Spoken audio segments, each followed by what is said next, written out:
When my son was 3, he loved playing with his ball everywhere in the house. One afternoon, after lunch, we went to the stock room on the second floor. There was an entrance to the attic there, just a square opening in the ceiling with a pull-down ladder. I'd opened it earlier because I was sorting through old things, both in the room and the attic, and memories kept pulling me back, making the task stretch into the evening. My son was with me, tossing his ball lightly in the air, catching it each time. I was half watching him while I sorted through our things, smiling as I found keepsakes from our past.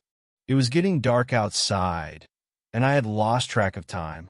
Still, my son kept playing. I knew he wasn't throwing the ball too high, but then something strange happened. I saw the ball leave his hand, and instead of coming back down, it looked like it was sucked up, straight into the attic. My son stood frozen, waiting for it to drop, but it didn't. I waited too, but we heard nothing.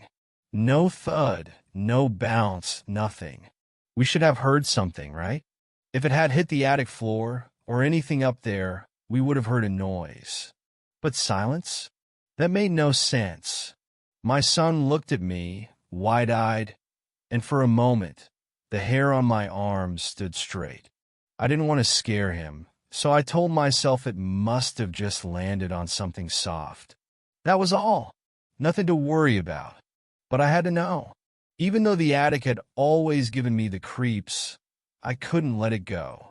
I needed to prove there was a rational explanation. The bulb in the attic had blown weeks ago, and my husband hadn't replaced it yet, so it would be pitch black up there.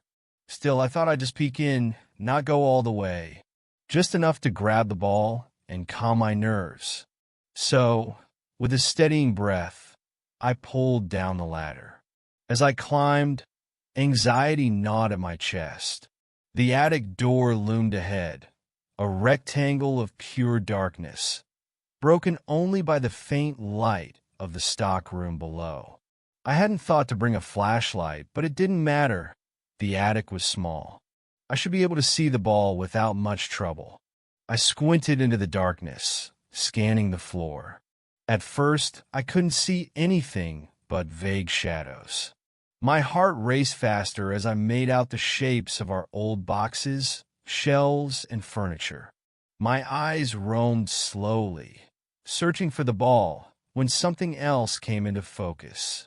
At the far end of the attic, half hidden in the shadows, I saw it, a figure. It was standing still, draped in something long and black, its form barely visible in the gloom. I squinted harder, trying to make sense of what I was seeing. Then I saw it, a hand, thin and dark, gripping something round. The ball.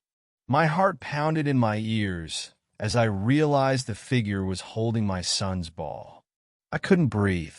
I nearly slipped off the ladder, stumbling as I scrambled back down. My legs shook, but I pulled myself together long enough to slam the attic door shut. I locked it, hands trembling, and turned to my son, who was still standing there, waiting for his ball. "We'll buy you a new one," I said, my voice unsteady. He asked why, but I didn't answer. I just told him to leave the room. Since that night, I've never gone back up there when it's dark. And that attic door? It stays closed. Always.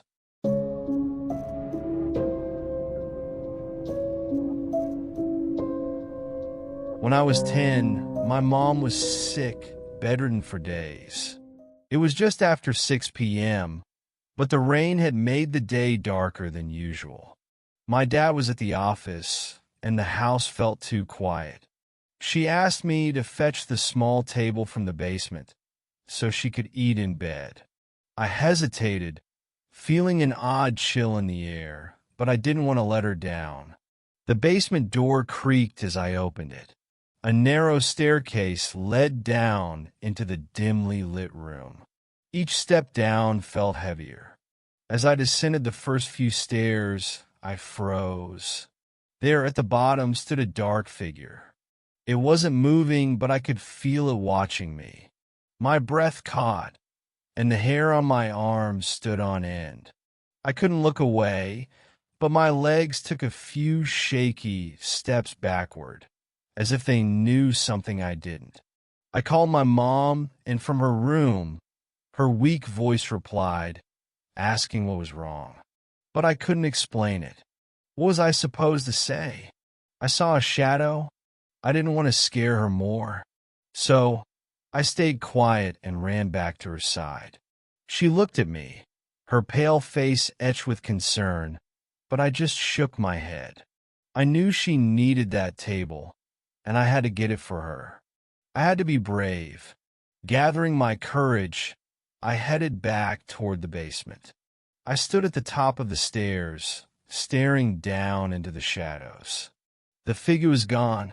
Relief washed over me, but my heart still raced. I took a deep breath and cautiously stepped forward. From where I was standing, I could already see the table. It was small like a bed tray, but with long legs, easy enough for me to carry. I didn't dare look around the basement. My eyes were glued to the table. I told myself I would just run, grab it, and bolt back upstairs. So that's what I did. As I dashed down the stairs, I kept my focus on the table, refusing to glance at anything else. The faster I moved, the more I felt like something was behind me, watching, waiting. I grabbed the table, heart pounding, and turned to run back up. I was halfway up the stairs when I heard it, a faint whisper just below the surface of the rain tapping against the windows. It was coming from the basement. My legs moved on instinct faster than I thought possible. I screamed as I bolted up the stairs, slamming the basement door behind me. My heart was hammering, my breaths ragged, but I clutched the table tightly. I hurried back to my mom's room, trying to mask my fear with a smile, pretending nothing had happened. I set the table beside her and watched as she slowly began to eat. I didn't tell her what I had seen or heard. But from that day on, I never went back to the basement alone again. Something had been down there, and I was sure it was still waiting.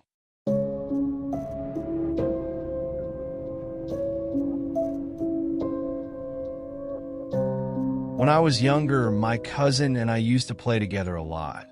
She was different, though, sensitive to things from the other side. The adults would whisper about how she'd see things, pointing at things that weren't there, talking to people only she could see.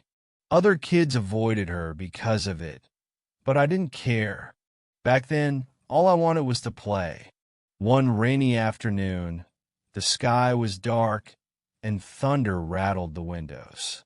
We weren't allowed to make much noise since my dad was working from home, so we decided to play in the basement.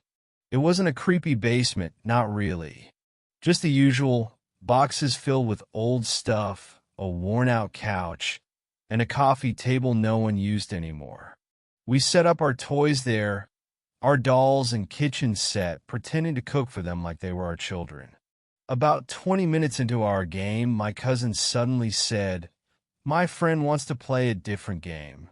I had gotten used to her talking about this friend of hers, so I just nodded. It didn't scare me back then. After all, I never saw what she saw. "We're gonna play hide and seek," she announced. "Okay, but who's it?" I asked. Her eyes lit up with excitement. "My friend is it. You should hide." So I did. Clutching my doll tightly, I found a spot on the floor behind some boxes and crouched down, waiting. A few moments later, I heard my cousin scream and giggle. The sounds echoed eerily in the quiet basement, but I still didn't think much of it. That was until I felt it, a cold breath near my ear. Then, a faint voice whispered, "Peek-boo." My heart dropped.